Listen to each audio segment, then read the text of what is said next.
Hello, Micah. Great to be chatting with you. Myself and Steve Evans here. Hi, Mika. Good to meet you.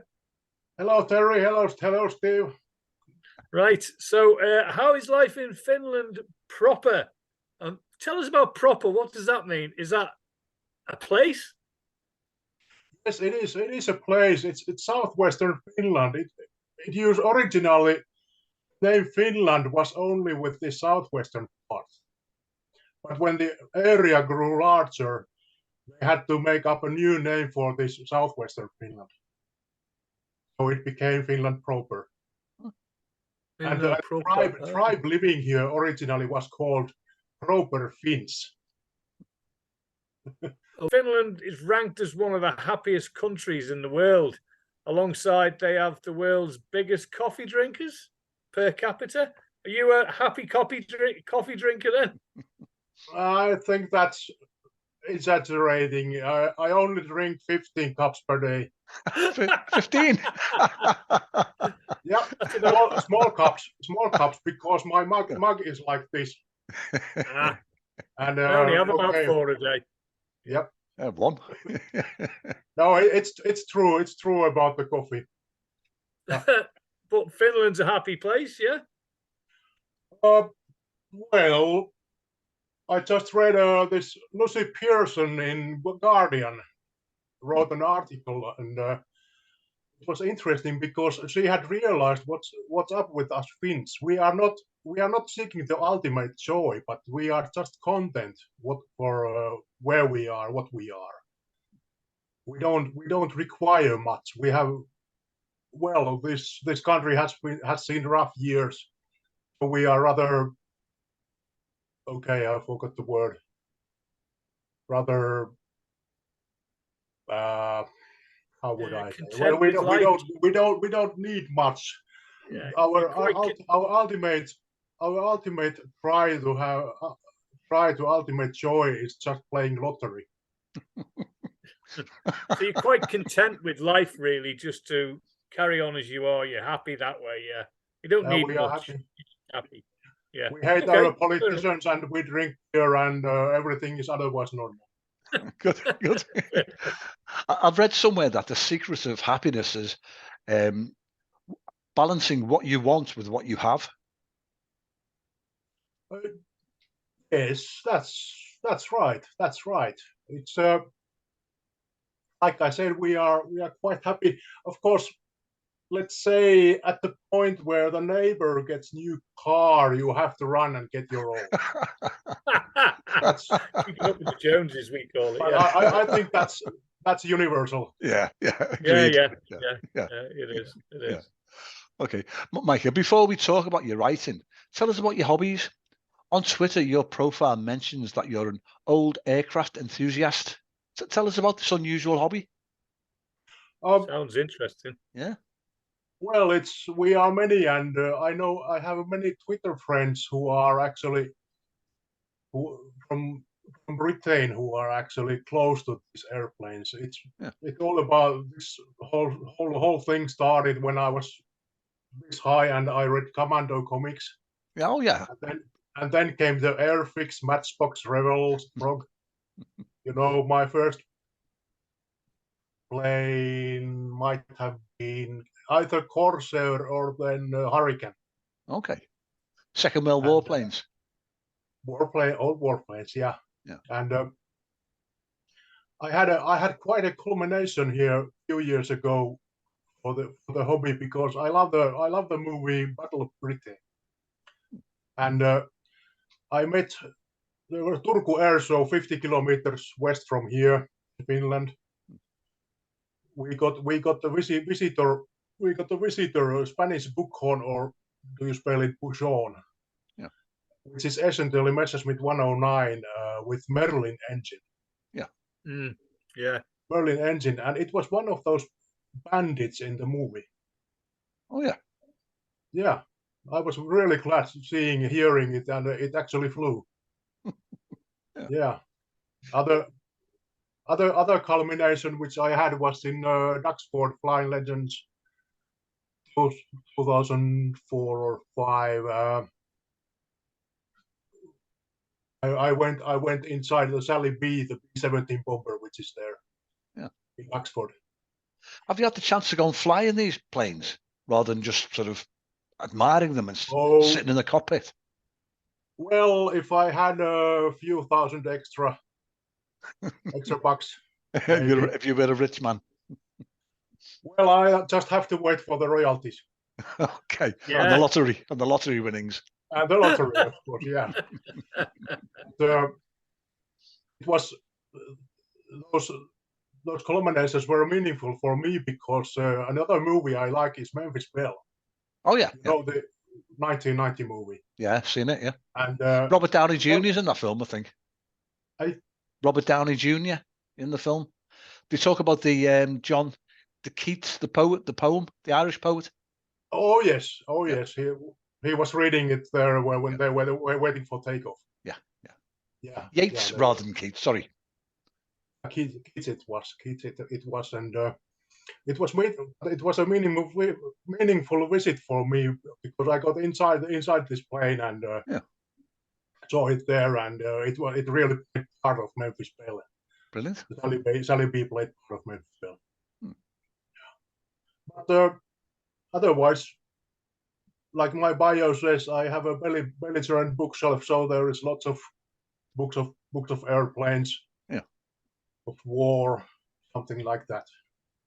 All non-fiction. Do you read fiction as well? Not war fiction so much anymore. I'm more for non-fiction war books. Okay. And it seems that I'm starting to write those actually. Yeah. But, it's just a consequence of everything I have read and I have seen from television and such like. Like you didn't notice my other hobby there, the astrophotography. Oh yeah, tell us about it. Yeah. Well, it's essentially you get your equipment to the backyard, a telescope, camera, and you set it up to take tens of pictures, hundreds of pictures. Just leave it there, taking the photographs in, and you really have to know that everything is okay when you leave it there. Otherwise there will be traces of stars and stuff like that. Then you just disassemble the stuff and bring the camera inside, take the photos and process them in the special program, which makes from tens or hundreds of pictures, it makes one. It collects the data and it makes one picture. So I get the deep sky photos. Okay. Deep sky means that galaxies and nebulas and stuff. But the telescope has been mothballed for last winter now. Yeah. So going back to your writing then. So tell us a bit about don't give anything away, no spoilers. But tell us about the book that's behind Terry, Harmsleave. Tell us what that's about. Well, it's the setup is in the alternative history, the end of the 19th century, and ships can fly. Ships are flying low over the ocean, and nothing is flying over the land. It has a special mechanism. You have to have a special layer there, which technology can exploit, and it has a touch of steampunk. That means of communications is still telegraph, and let's say that there is wireless radio, but it's only a few hundred yards. But there is a touch of steampunk in this, and it's essentially a survival story of this woman who gets to do what she loves to do, to be over the ocean, to sail everywhere. Of course, she has the problems because she is the only woman in the crew. There are the modern problems that are still exist in modern day. modern day. But then it all changes, and she gets her own command actually from the nunnery. It sounds strange, but it's part of the plot. It's part of the plot, but it's a story of survival.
Harmsleave is not a damsel in distress, essentially. Yeah. The sea is her element, but she's in her element over the oceans. But when on dry land, she's kind of fish out of water. It's socially clumsy and that like. Yeah. But you can see all the strengths, all the weaknesses of her. And the story is I only noticed that afterwards the story is a homage for all the women everywhere, because their courage in life, how they go forward and like that. I was thinking this afterwards only when I got everything ready, and I was thinking that, oh my God, I have written a feminist book. No, not really, but yeah. Harmsleave was born 2014. Then 3 years after that, I found the files again and tried to continue, but it came to no avail. Well, let's say that 2020, I got this urge to write, and I said, sorry, let's make this part of serious. But from this book you can find still traces from some kind of humor there. Okay. So once we got to COVID lockdown, it didn't take you long to finish at all. You just wrote and wrote and wrote then, yeah? Oh yes, exactly. Yeah. Exactly. Yeah. It was very easy, but I won't tell everybody that I really don't have a life. It's all the same if it's COVID or not. But actually, yeah, it's taken you how many years? 6 years to write this book, really, hasn't it? Yeah. But you did most of it very quickly. Yeah. Oh yes. Yes. Captain Harmsleave, is this a one-off novel, or have you got more planned in a series? You're going to write the sequel, or is that the story complete now? Sorry, it was actually, I have a few thousand, maybe 10,000 words draft already. Excellent. Made. Yeah, there is a character. There are all the same characters are present, but there is one who takes the second main character place. Captain Harmsleave, though, is she in the second book? Oh, sorry, yeah, sure. She is there. She is there, and actually, she got to meet one person she didn't meet in first book. Okay, right. So is there more planned in this series after the second one? Are you going to carry it on, or? I have plotted third book, the final book, but that's only some notes. That's only some notes. Okay. However, writing for me is such that it comes and goes. What I did in 2020 was quite different what I had done before, and I haven't. That draft, the second draft, has been mothballed quite a long time now. So, but let's go and see how Harmsleave #1 does in the market. Yeah, you chose the 19th century as a backdrop for this book, didn't you? So did that mean you had to do a lot of research for this? Let's say yes. I did some research that for a few basic things like naval practices and such on, but there are. I don't think they are too authentic anyway, because the ships I described, they are actually not from the end of. They are more modern like, because this is all fiction, alternative history fiction. They are more modern, like let's say they are more like in the Great War. And one reason why I chose it's because it feels like that was the time when you could have adventurers, still have adventurers. Do you know this comics guy named Hugo Pratt? No. No. He was drawing this Porto Maltese. Does that ring a bell? No. Okay, that's his son of a witch from Malta. Okay. And they are very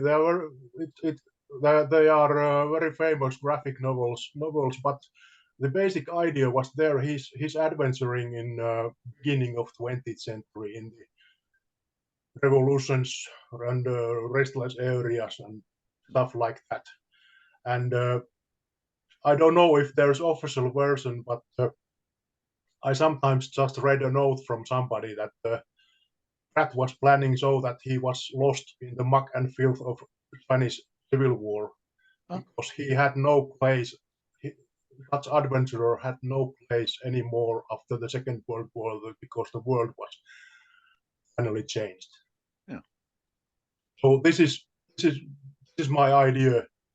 Back in that time, you could have a raider, a pirate town, which had ships with guns. But of course, there are pirates nowadays, but they are quite different. Sure. Yeah. Did you self-publish then in the end as an indie, or did you get a publisher, or did you go through that painful experience of trying to find a publisher? Yes, actually, I queried Harmsleave, and I was planning for 100 rejects. But at 50, I thought I sold it. I'm going. I was growing more and more interested in this indie stuff, because I'm on Twitter and writing community. It's they're doing all the time is doing, and I grew more and more interested to do a proper indie publishing. I actually have short stories in Smashwords, which are written in the beginning of the, let's say, they are written 10 years ago. They are in Smashwords with my name. Yeah. They are mostly ghost stories. Okay. But, let's say that they are not edited, and of course, because I'm not native English writer, it might be difficult to say whether they are of quality or not. Okay. Do you write some of the stories in the Finnish language? No. Everything I have done is in English, or try. I have to be trying to written in English. Is that because it has been edited? That's a difference. Is that because English is the biggest market? Yes, and I think I have a slight doubt of my ability to write in Finnish. Okay. Yeah, I got a suggestion of one British person that maybe I should, after they had read my ghost stories, that maybe I should write in Finnish and use a translator, commercial translator for that. Yeah. That so all those works I have in Smashwords, they are free, of course. I don't take money for those, and I enjoy it. There have been lots of downloads, and I enjoy that. Oh, good. Harmsleave is a different thing. It has been edited in Scotland. Scotland. Yeah. Yep. Okay. That's so it's I was really I was really afraid that what would be the first reaction of the editor when she saw that, but she said it's not. She said that it's not gibberish. She will take the job. Okay. Yeah. Can I ask about your ambitions as a writer? Let's say a couple of years' time when you've got 3 novels written and published. Would you be delighted if someone came and said, we want to make a film version of the novels? Certainly, because when I wrote Harmsleave, I'm an emotional writer. I like to have music behind it. Oh yeah. And mostly it's from video games or movies. Yeah. And I see the events rolling in my eyes like a movie. Yeah. So of course I would be delighted if anyone was that much interested in making a movie or Netflix or whatever. It's every writer's dream, I think. That's their ambition. It is. What comes to the selling lots of books, it's quite different. I must admit, I haven't been marketing I really haven't been marketing as much as I could. Yeah. But then again, I'm not in a hurry. Okay. Yeah. Yeah. So tell us a bit about the mechanics of your writing. So how do you do it? Do you have inspiration in your head? Do you write things down, or do you sit and plan in a room? Or how do you write? Or what's your plan of attack when you're writing, and or when ideas come to you? And Steve, I will tell it how it happened with Harmsleave. Yeah. I started with keyboard straight away. Started to type down. I didn't make any notes beforehand. I started to write, and after I had written, let's say, a few paragraphs, and when the stop came, that I had no ideas more, I went and created another file where I shortly wrote what's happening in this paragraph, and so on. And when I did that, I got new ideas for the next ones, went and wrote them to the story, and then again, when ideas run empty, I returned these notes. It became that kind of cycle. Yeah. And I have something handwritten, but it's very little. I handle most things with the computer. Yeah, fair enough. So, do you have inspirational moments where you write things on a pad or on a post-it note or anything like that, or is that not your style? Oh yes, still no paper because mostly I have my phone next to me and it has this notepad. Notepad, and if I'm out there, I write them down. I write them down, and okay, once it happened that I forgot that I had written anything. So I found it afterwards, but well, it got in. I hadn't published yet, so okay, fair enough. Yeah. You mentioned that you don't market the books enough. Are you using Twitter? Are you using any other social media? Do you have a Facebook account or Instagram or TikTok? I have Facebook account, but it's so I just have a few friends there, and Okay. I use it. I use it very little. Amazon, I have the campaign, the marketing campaign going on. It's quite funny. Yeah. You are paying that they are showing your book when people are seeking books or stuff there. They are showing my book there, and I don't pay for that, but I pay if they click my link. Okay. It's that kind of system, but the price of the click, it changes. It's some kind of auction system which I really can't get my hands in what it means. But anyway, I'm out of this month's budget, so I'll return there, and there were some results. For example, the red pages when I put the campaign on pause, the red pages went immediately almost to zero. Oh, yeah. So there was some effect, but I'm still long away from covering my costs from this whole operation. Okay. So finally, from me then, so anyone with an intention of writing a book or putting their own stories out there, pen to paper, what would your advice be for them as a new writer? What would you tell them the best way to do it is?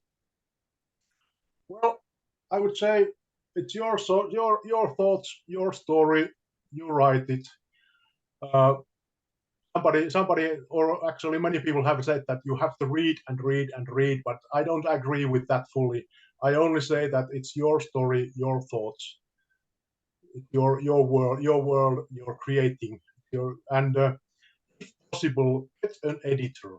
If money is no problem, get an editor. There will be developmental edit, line edit, copy edit, proofreading, and you get another person to see the text, because sooner or later you will be blind with your own work. There will be typos, there will be plot holes like that. But even more important than editor is get an artist to do the cover art. Unless you are yourself an artist. Because the cover means everything, and I'm really proud of my cover. It was by the way made by a Ukrainian studio. Oh yeah.